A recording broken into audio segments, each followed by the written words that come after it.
Hi there! Today I'm going to show you how to decrease using slip slip knit and knit two together. I work my slip slip knits a little bit differently to make them look a little bit neater, and I'm going to show you how to do that. So first to slip slip knit, I slip the first stitch knitwise onto my right needle, slip the second stitch purlwise, and then I bring my left needle through the front and knit them together. And I'm just working the decreases of a hat. And to knit two together, you just go into the front of two stitches at the same time and knit two together. So I'll show you those one more time.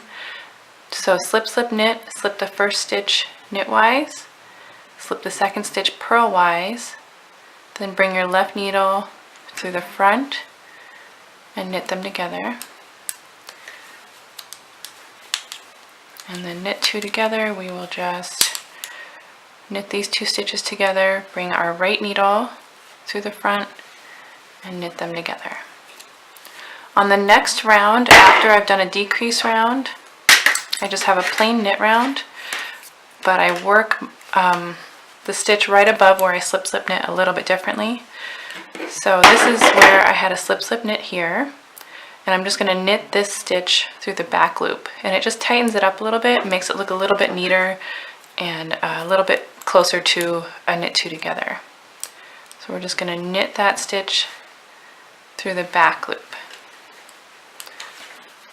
And the knit two together will just be normal. I'm just going to knit it like normal. This one was a knit two together.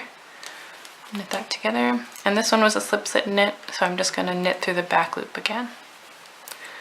And it just makes it look a little bit neater and a little closer to what a knit two together looks like. And that's it.